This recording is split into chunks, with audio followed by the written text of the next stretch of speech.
दोस्तों, जहाँ हर लड़की हीरो की हीरोइन बनना चाहती है, वहीं एक ऐसी लड़की थी जो हर हीरो की बहन बनकर रह गई। आइए जानते हैं कौन और क्या थी उनकी कहानी। दोस्तों, फरीदा जलाल को कौन नहीं जानता, जिनकी एक मुस्कान ही ये बताती है कि वो कितनी पॉजिटिव औरत रही होंगी। लेकिन क्या आप जानते हैं कि फरीदा जलाल बॉलीवुड इंडस्ट्री में एक एक्ट्रेस बनने आई थी, लेकिन उन्हें सब ने सिर्फ हीरो की माँ बनाकर रख दिया। और इसकी शुरुआत की थी दिलीप कुमार ने। दिलीप कुमार के कारण ही टाइप कास्ट हुई थी एक्ट्रेस। फरीदा का करियर वैसे तो 60 के दशक में शुरू हुआ।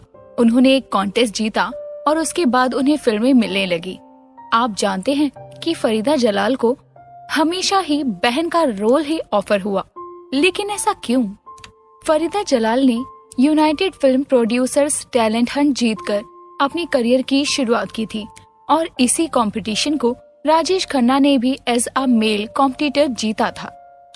इसके बाद तारा बरजातिया ने उन्हें पहली मूवी तकदीर ऑफर की और उसके बाद फरीदा का फिल्मी करियर शुरू हुआ।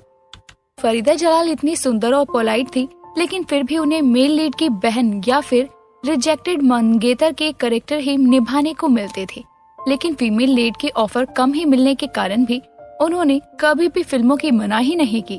उन्हें बॉबी से पॉपुलैरिटी मिली थी, जिसमें उन्होंने ऋषि कपूर के मानसिक रूप से बीमार मंगेतर का रोल निभाया था और सबने उन्हें पसंद भी किया। और 80 के दशक में अपनी ढलती उम्र के कारण उन्हें बहन, आंटी, माँ और दादी के ऑफर आने लगे।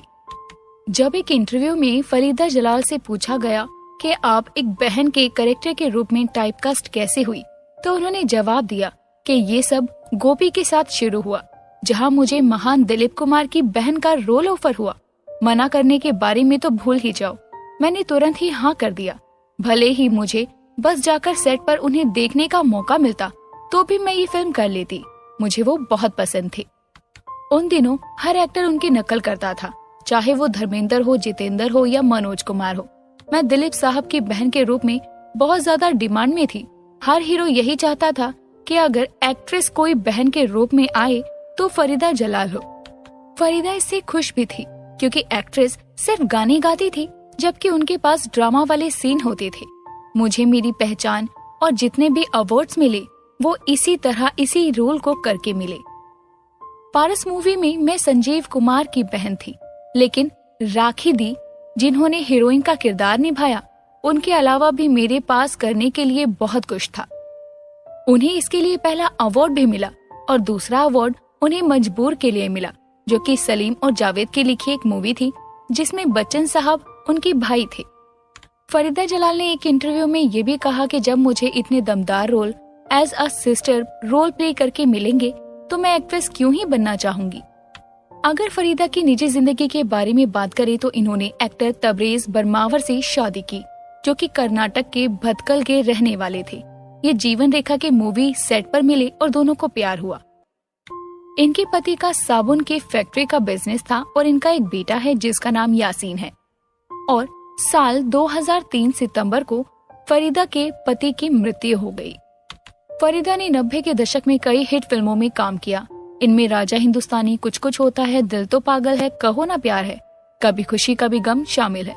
उन्होंने दिलवाले दुल्हनिया ले जाएंगे के लिए भी अपनी एक यादगार छाप छोड़ी है।